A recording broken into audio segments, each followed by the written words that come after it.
विद्यार्थी मित्रांनो, नमो नमः. इयत्ता 10वी संस्कृत संपूर्ण या विषयांतर्गत आपण रम्य संस्कृतम अर्थात व्याकरणाचा अभ्यास या ठिकाणी आपण करणार आहोत. यामध्ये आज आपण व्यंजनांताः म्हणजे व्यंजनांत शब्दांचा परिचय आपण करून घेणार आहोत.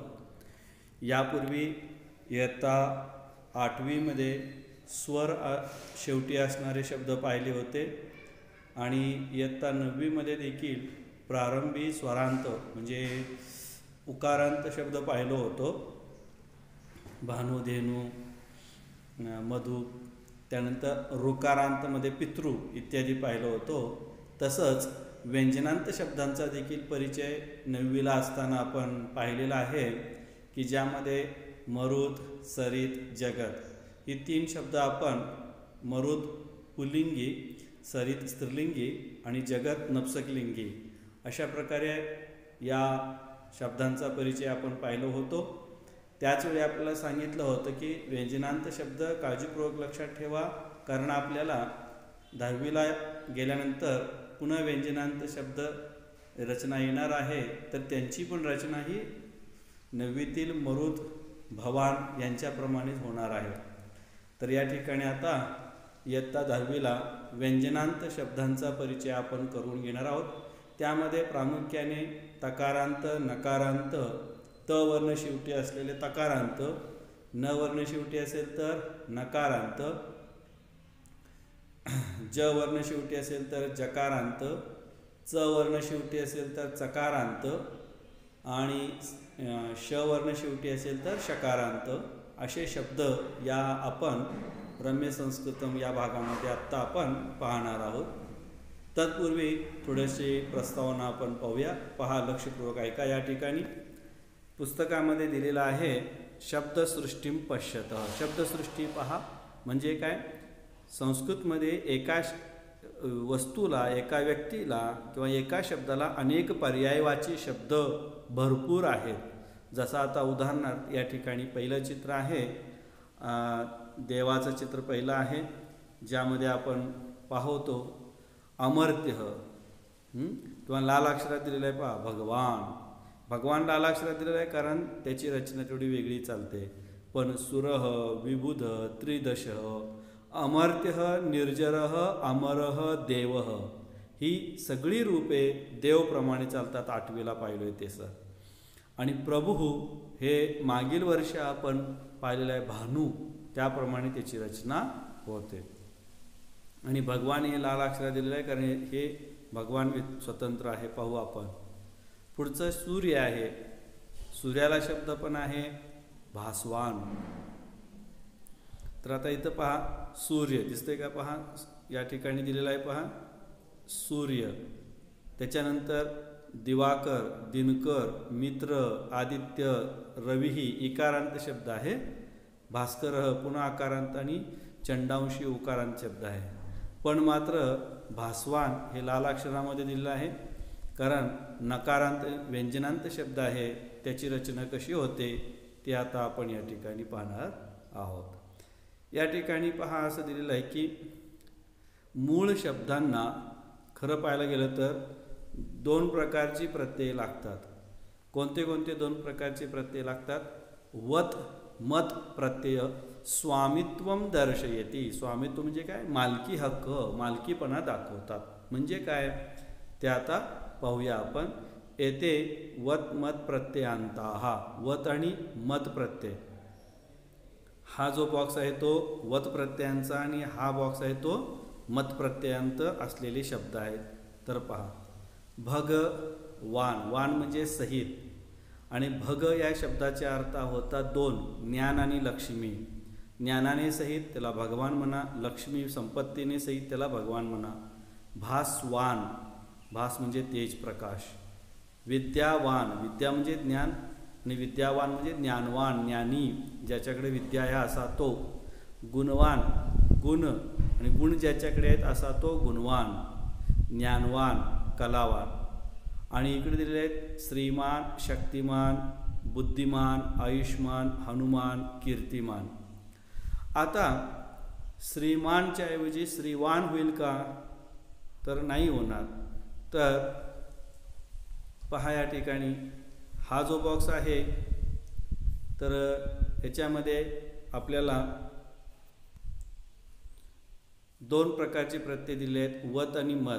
तर त्या शब्दांच्या मध्ये आपल्याला फरक जाणवेल की ज्या शब्दांच्या शेवटी, उदाहरणार्थ आता भग शब्दाच्या शेवटी काय अ, किंवा कला शब्दाच्या शेवटी काय बरं इथं आ आहे, तर त्या ठिकाणी वत प्रत्यय लागणार. पण अ किंवा आ सोडून, म्हणजे या ठिकाणी बघा ई आलं, इथं पण ई, शक्तीमध्ये बुद्धी ई, आयुमध्ये उ, हनुमध्ये, हनु म्हणजे काय हनुवटी आणि कीर्ती. या ठिकाणी काय आहे, अ आ सोडून अन्य स्वर असेल तर त्या ठिकाणी कोणता प्रत्यय लावावा? मत प्रत्यय लावा. आणि अ आ असेल तर त्या ठिकाणी कोणता प्रत्यय लावा? वत प्रत्यय लावा.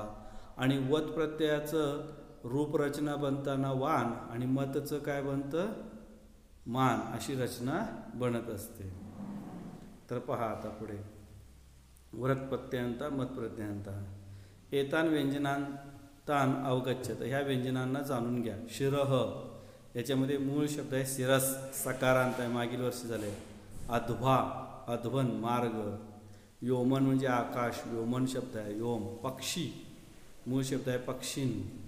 ब्रह्मा शब्द आहे तर त्याच्यामध्ये मूळ ब्रह्मण शब्द आहे. हिमवान हिमालय मूळ शब्द आहे हिमवत. तर अशा पद्धतीनं या ठिकाणी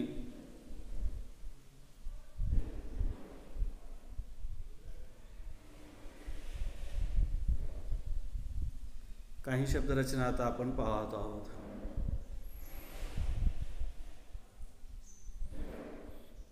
व्यंजनांत शब्द यापूर्वी पाहिलेले कुठले कुठले आहेत ते पहा.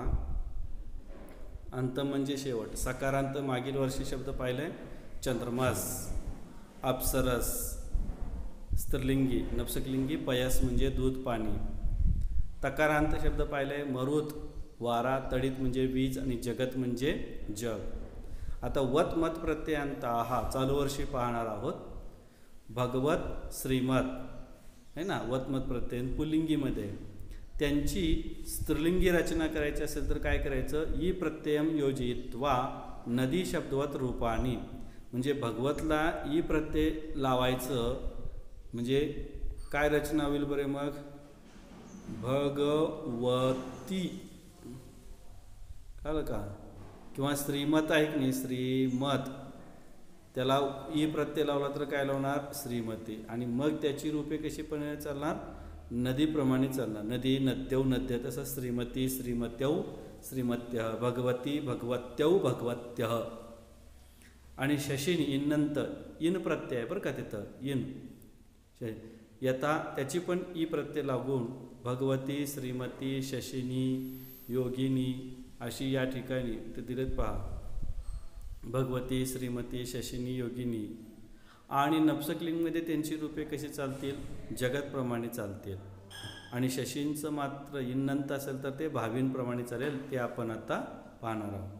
त्यानंतर आहे अनंतहा म्हणजे अनप्रत्यय शेवटी असणारे. राजन आणि आत्मन दोन गट आहेत. स्त्रीलिंगी शब्द नाही आहेत. नपुंसकलिंगी नामन वर्तमान आहे. चकारांतहा च वर्ण शेवटी असलेले पुल्लिंगी शब्द आहे. पयोमुच म्हणजे ढग आणि वच म्हणजे वाणी. कळलं का? आणि नपुंसकलिंगमध्ये शब्द नाही चकारांत. जकारांतमध्ये वणिज व्यापारी, स्रज म्हणजे माळ, नपुंसकलिंगी शब्द नाही. शकारांतमध्ये केवळ स्त्रीलिंगी शब्द आहे, दिश म्हणजे दिशा. आता या ठिकाणी आपण भगवत वत प्रत्ययांत असणारं शब्दरचना आपण पाहत आहोत. सर्वांनी काळजीपूर्वक लक्षपूर्वक ऐकायचं आहे. एक वेळ मी सांगतो आपण पाहायचं, ऐकायचं आणि दुसऱ्यांदा मी ज्यावेळी म्हणतो त्यावेळी माझ्यासोबतच आपण म्हणायचं आहे. भगवत शब्द आहे. भगवान या अर्थामध्ये, देव या अर्थामध्ये शब्द आहे. त्याची रूपे कशी चालतात पहा. भगवान भगवन्तौ भगवन्तः प्रथमा, भगवन्तं भगवन्तौ भगवतः द्वितीया, भगवता भगवद्भ्यां भगवद्भिः तृतीयां, भगवते भगवद्भ्यां भगवद्भ्यः चतुर्थी भगवतः भगवद्भ्यां भगवद्भ्यः पंचमी भगवतः भगवतोः भगवतां षष्ठी भगवती भगवतोः भगवत्सु सप्तमी हे भगवान हे भगवंतौ हे भगवंतः संबोधन। मागील वर्षी आपण एक रूप पाहिलेलं आहे बघा, भवान. भवान म्हणजे आपण या अर्थामध्ये आहे. तिथं फक्त भवानमध्ये मध्ये ग आलंय. हे पहा, लक्षात आलं का? पहा, मागील वर्षी कोणतं रूप पाहिलं होतं म्हणून सांगितलं? भवान म्हणजे आपण. आता ह्याच्यामध्ये काय आलेलं आहे? या ठिकाणी फक्त ग आलं म्हणजे भगवान. म्हणजे मागील वर्षी भवान रूप रचना पाठ केली असेल त्याप्रमाणेच याची रचना होते. आता माझ्यासोबत आपण सर्वांनी म्हणायचं. भगवान भगवंतौ भगवन्तः प्रथमा भगवन्तं भगवन्तौ भगवतः द्वितीया भगवता भगवद्भ्यां भगवद्भिः तृतीया भगवते भगवद्भ्यां भगवद्भ्यः चतुर्थी भगवतः भगवद्भ्यां भगवद्भ्यः पंचमी भगवतः भगवतोः भगवतां षष्ठी भगवती भगवतोः भगवत्सु सप्तमी हे भगवन हे भगवंतौ हे भगवंतः संबोधन. अशाच पद्धतीनं काहीही अंतर नाही आहे. श्रीमानचं रूप आपण पाहत आहोत. आता श्रीमानचं रूप पाहणार ना, तर या श्रीमान आणि भगवानमध्ये काहीही अंतर नाही. दोन्हीही रूपे एक समान चालतात. पहा, मी एक वेळ सांगतो, आपण ऐका, आणि मी ज्यावेळी म्हणतो त्यावेळी आपण म्हणा. श्रीमान श्रीमंतौ श्रीमंतः प्रथमा श्रीमंतं श्रीमंतौ श्रीमतः द्वितीया श्रीमता श्रीमद्भ्यां श्रीमद्भिः तृतीया श्रीमते श्रीमद्भ्यां श्रीमद्भ्यः चतुर्थी श्रीमतः श्रीमद्भ्यां श्रीमद्भ्यः पंचमी श्रीमतः श्रीमतोः श्रीमतां षष्ठी श्रीमती श्रीमतोः श्रीमत्सु सप्तमी हे श्रीमन हे श्रीमंतौ हे श्रीमंतः संबोधनम. श्री या शब्दाचा पण अर्थ दोन होतात. एक लक्ष्मी संपत्ती आणि दुसरा अर्थ होतं ज्ञान. जो ज्ञानाने सहित आहे त्याला श्रीमान म्हणतात, किंवा जो संपत्ती ऐश्वर्य वैभवाने सहित आहे त्यालाही श्रीमान असे म्हणतात. म्हणजे श्रीमान शब्दाचा अर्थ पहा, माहिती असू द्या. आता माझ्यासोबत म्हणायचं, मी हळू म्हणतो वाटल्यास. श्रीमान श्रीमंतौ श्रीमंतः प्रथमा श्रीमंतं श्रीमंतौ श्रीमतः द्वितीया श्रीमता श्रीमद्भ्यां श्रीमद्भिः तृतीया श्रीमते श्रीमद्भ्यां श्रीमद्भ्यः चतुर्थी श्रीमतः श्रीमद्भ्यां श्रीमद्भ्यः पंचमी श्रीमतः श्रीमतोः श्रीमतां षष्ठी श्रीमती श्रीमतोः श्रीमत्सु सप्तमी हे श्रीमन हे श्रीमंतौ हे श्रीमंतः संबोधन. आता यानंतर श्रीमत किंवा भगवत प्रमाणे चालणारी अन्य कोणकोणती शब्द आहेत ती लक्षपूर्वक ऐका. कारण परीक्षेला भगवान श्रीमनच विचारलं जाईल असं नाही आहे.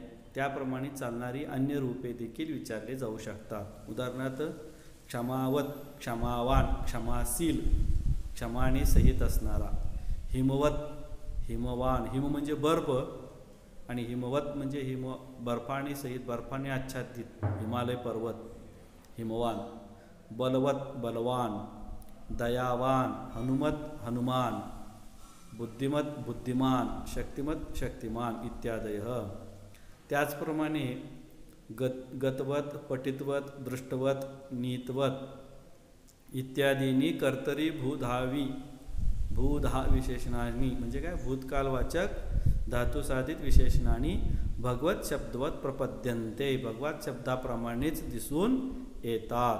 ही कर्तरी भूधावी काय प्रकार आहे ते आपण नंतर प्रयोग बदला वाच्य परिवर्तनम कुरुत या प्रकरणामध्ये आपण ते पाहणार आहोत. लक्षात ठेवा, पुन्हा एकदा सांगतो.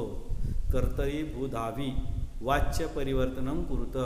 कर्तरी प्रयोगाचे कर्मणी प्रयोग करा, कर्मणीचे कर्तरी करा. त्या ठिकाणी या कर्तरीभूधावींचा विशेष वापर केलेला दिसतो. ती सगळी रूपे भगवानप्रमाणे चालतात.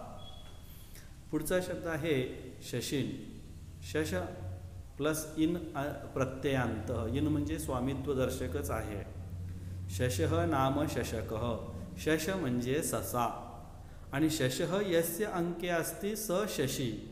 ससा ज्याच्या अंके म्हणजे मांडीवर किंवा अंक म्हणजे चिन्ह विशेष आहे त्याला शशी असे म्हणतात. म्हणजे शशींचा अर्थ आहे चंद्र. शशी म्हणजे चंद्र. त्याची रूपे पण पहा कशी चालतात. एक वेळ ऐका, पुन्हा मी सांगतो म्हणा सोबत. शशी शशिनौ शशिनः प्रथमा. शशिनं शशिनौ शशिनः द्वितीया. शशिना शशिभ्यां शशिभिः तृतीया. शशिने शशिभ्यां शशिभ्यः चतुर्थी. शशिनः शशिभ्यां शशिभ्यः पंचमी. शशिनः शशिनोः शशीनां षष्ठी. शशिनी शशिनोः शशिषु सप्तमी. हे शशिन हे शशिनौ हे शशिनः संबोधन. आता पुन्हा एकदा ऐका. शशी शशिनौ शशिनः प्रथमा. शशिनं शशिनौ शशिनः द्वितीया. शशिना शशिभ्यां शशिभिः तृतीया. शशिने शशिभ्यां शशिभ्यः चतुर्थी. शशिनः शशिभ्यां शशिभ्यः पंचमी. शशिनः शशिनोः शशीनां षष्ठी. शशिनी शशिनोः शशिषु सप्तमी. हे शशिन हे शशिनौ हे शशिनः संबोधनम. पुढे आता भाविन शब्द. भाविन म्हणजे होणारा, भविष्यकाळात होणारा. यात शशींप्रमाणे चालतं. पुल्लिंगी आहे, हे नपुंसकलिंगी आहे. फक्त प्रथमा द्वितीया आणि संबोधन पहा. शशींप्रमाणेच भावींचं रूप चालतं. प्रथमा द्वितीया आणि संबोधन एवढीच रूपे वेगळी चालतात. बाकी अन्य सर्व रूपे शशींप्रमाणे चालतात.